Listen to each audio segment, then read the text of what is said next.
हाय। आज आपसे मैं बात करूंगा नेपाल के उस सुपर हीरो के बारे में जिनकी लीडरशिप ने आज पूरे नेपाल के अंदर हर एक यूथ को भरपूर इंस्पायर किया और भरपूर मोटिवेट किया। कुलमान घिसिंग, जिनकी लीडरशिप में आज नेपाल अंधेरे से प्रकाश की ओर आया और जिनकी लीडरशिप में आज पूरे नेपाल के अंदर बिजली आई है। वीडियो महत्वपूर्ण होगा। हाथ जोड़कर आप सभी से गुजारिश करता हूं, वीडियो को पूरा अंत तक देखिएगा और पूरा वीडियो देखने के बाद आप अपने कमेंट्स करेगा, क्योंकि होता ही है आप आधा वीडियो देखते हैं, आप कमेंट करते हैं, तो जो इंपॉर्टेंट फैक्ट होते हैं जो मैं आगे वीडियो में बताऊंगा वो आप मिस कर देते हैं। तो भाई वीडियो तो पूरा देखने को बनता है। चले फिर वीडियो शुरू कर देते हैं, पर इससे पहले यहां एक बात और कहूंगा, ध्यान से सुनना। कहता हूं अंधेरे से तेरा मेरे देश में कोई काम नहीं, चला जा। कहता हूं अंधेरे से तेरा मेरे देश में कोई काम नहीं, चला जा। बुलंद इरादों से आगे बढ़ूंगा, रोशनी का सैलाब मैं ही लाऊंगा। कुलमान घिसिंग जो वर्तमान मैनेजिंग डायरेक्टर है नेपाल इलेक्ट्रिसिटी अथॉरिटी में, उन्हें इलेक्ट्रिक डिमांड एंड सप्लाई के प्रबंधन में अपने दृष्टिकोण के लिए भी जाना जाता है। कुलमान घिसिंग जिन्होंने पूरे नेपाल को लोड शेडिंग से फ्री कर दिया। नेपाल जो बिजली के लिए संघर्ष कर रहा था, वहां के लोग जो बिजली की समस्या से जूझ रहे थे, क्योंकि वहां 14-14 घंटे बिजली में कटौती की जा रही थी, बिजली कट कर दी जा रही थी, पर उनके संघर्ष को खत्म करने का, उनकी समस्या के निवारण का पूरा श्रेय नेपाल के सुपर हीरो कुलमान घिसिंग को जाता है। कुलमान घिसिंग जो 2 दशकों से नेपाल इलेक्ट्रिसिटी अथॉरिटी से जुड़े हुए हैं, लेकिन मैनेजिंग डायरेक्टर के रूप में नियुक्त होने से पहले वह राहूघाट हाइड्रो पावर इलेक्ट्रिसिटी प्रोजेक्ट में प्रोजेक्ट चीफ के रूप में कार्यरत थे। कुलमान घिसिंग जो नेपाल इलेक्ट्रिसिटी अथॉरिटी के तहत चिल्लिम हाइड्रो पावर कंपनी लिमिटेड के प्रबंध निदेशक के रूप में भी उन्होंने कार्य किया, और कुलमान घिसिंग जो नेपाल इलेक्ट्रिसिटी अथॉरिटी में electrification, distribution system, reinforcement project प्रभाग प्रमुख भी रहे। कुलमान घिसिंग जिन्हें बिजली उत्पादन, पारेषण, वितरण और व्यापार व्यवसाय में लगभग 22 वर्ष से भी ज्यादा का अनुभव है, जिसमें जल विद्युत कंपनियों के अनुबंध, प्रबंध और विवाद निपटान भी शामिल हैं। अब मैं आपसे बात करने वाला हूं वर्ष 2014 की सर्दियों के बारे में। वर्ष 2014 की सर्दियों में नेपाल के अंदर 14-14 घंटे बिजली काटी जा रही थी। उस वक्त नेपाल इलेक्ट्रिसिटी अथॉरिटी चुनिंदा सीमेंट कारखानों, कपास मिलों और स्टील निर्माताओं को निरंतर बिजली की आपूर्ति कर रहा था।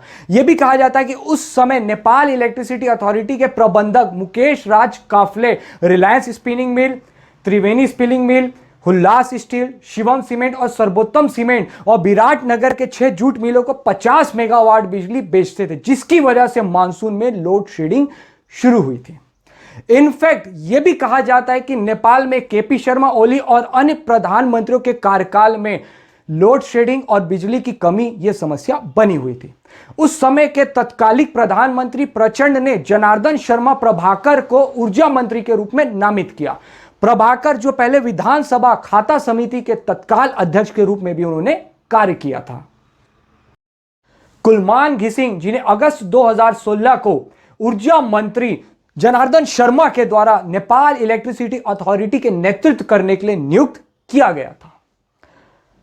कुलमान घिसिंग जिनके बारे में कहा जा रहा है कि इनका जो कार्यकाल है इसको 4 साल और बढ़ाया जाए, लेकिन यह भी कहा जा रहा है कि कुलमान घिसिंग के द्वारा जो पावरफुल बिजनेस को उन्होंने निशाना बनाया और उनके कुछ पॉलिटिकल पैट्रॉन्स है जो नहीं चाहते हैं कि कुलमान घिसिंग पद में बने रहें।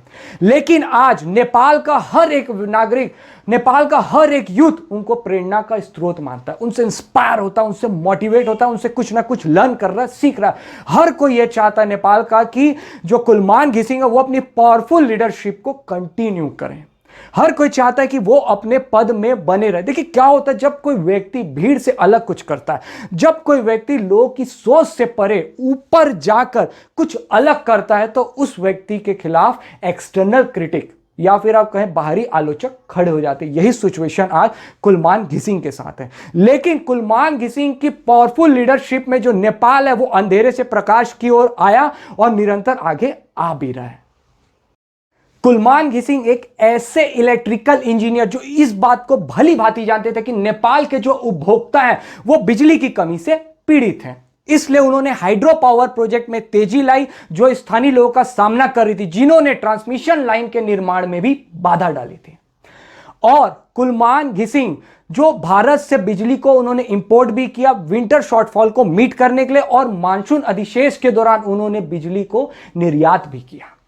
देखिए, नेपाल के लोग इस बात को नहीं जानते हैं और वो इस बात को कोई ज्यादा तवज्जो भी नहीं देते हैं कि जो कुलमान घिसिंग ने उन्होंने सारी चीजों को कैसे किया। वो सिर्फ उनको तारणहार के रूप में देखते हैं जो उनको अंधकार से प्रकाश की ओर लेकर गया और लेकर भी जा रहा है। कुलमान घिसिंग के खिलाफ बदनामी भरे अभियान भी चलाए गए, लेकिन उनके दृढ़ विश्वास ने हमेशा उनको फ्रंट फुट पे रखा, आगे रखा। कुलमान घिसिंग का यह कहना है कि नेपाल की समृद्धि का रास्ता शक्ति पैदा करने में, ताकि नेपाल के अंदर 30 मिलियन लोग बिजली के उपकरणों, विनिर्माण और परिवहन पर स्विच कर सके और पेट्रोल के इंपोर्ट में निर्भरता भी कम हो सके। इनफैक्ट नेपाल इलेक्ट्रिसिटी अथॉरिटी में इनकी नियुक्ति बहुत फायदेमंद रही, एक तरह से कह सकते हैं कि वरदान भरी रही, क्योंकि इनके पद में आने के बाद 1 साल के भीतर नेपाल इलेक्ट्रिसिटी अथॉरिटी का जो लाभ है वो 1 बिलियन पहुंच गया और इस वित्त वर्ष में 11 बिलियन पहुंचने की तैयारी भी की जा रही है। इनफैक्ट इन्हीं सब की वजह से आज नेपाल के अंदर डेवलपमेंट भी तेजी से हो रहा है, रोजगार भी मिल रहा है लोगों को और रोजगार को बढ़ावा भी दिया जा रहा है। कुलमान घिसिंग, जिनको उनके प्रशंसक कूल मैन भी कहते हैं, उसकी सबसे बड़ी वजह क्या है? वो जिस तरीके से प्रॉब्लम का सॉल्यूशन निकालते हैं, उनका जो एक जुनून है, जो एक पैशन है उनका कि किस तरीके से वो किसी भी समस्या का समाधान करे, निवारण करे। देखिए क्या होता है, जो व्यक्ति 80% सिर्फ और सिर्फ समस्या पर फोकस करता है वो कभी भी समाधान नहीं निकाल पाता। और कुलमान घिसिंग वो लीडर हैं जो अपना 80% फोकस सिर्फ और सिर्फ सॉल्यूशन पर देते हैं और 20% फोकस सिर्फ और सिर्फ प्रॉब्लम पर। इसलिए नेपाल के पॉलिटिशियंस के बीच वो दुर्लभ है। इन्होंने अपनी जो शिक्षा है वो भारत से प्राप्त की, भारत में प्राप्त की और भारत में जमशेदपुर से इन्होंने अपनी इंजीनियरिंग की डिग्री भी हासिल की और 22 वर्ष तक इन्होंने नेपाल इलेक्ट्रिसिटी अथॉरिटी में अपनी सेवा भी दी। उस दौरान उन्होंने रूरल इलेक्ट्रिफिकेशन को प्रमोट भी किया और चिलिम जैसी बड़ी परियोजनाओं का प्रबंधन भी किया। लेकिन यह सब कुछ करने के लिए कुलमान घिसिंग ने कोई मैजिक छड़ी जो होती ना, वैंड की मैजिक वैंड घुमा दिया, मैजिक छड़ी घुमा दी, एक जादू की छड़ी घुमा दिया, सब कुछ हो गया, ऐसा कुछ नहीं किया। जब इनकी नियुक्ति हुई नेपाल इलेक्ट्रिसिटी अथॉरिटी, वहां काम करते करते इन्होंने समझा कि वाकई में ग्राउंड लेवल में समस्या क्या है, ग्राउंड लेवल में प्रॉब्लम क्या है और उन प्रॉब्लम का प्रैक्टिकल सॉल्यूशन क्या निकाला जा सकता है। इन्होंने वही किया जो एक अच्छे प्रबंधक को करना चाहिए, एक अच्छे लीडर को करना चाहिए और इनकी पावरफुल लीडरशिप के कारण ही आज नेपाल जो अंधकार से प्रकाश की ओर बढ़ा है, वो इनकी पावरफुल लीडरशिप के कारण ही है।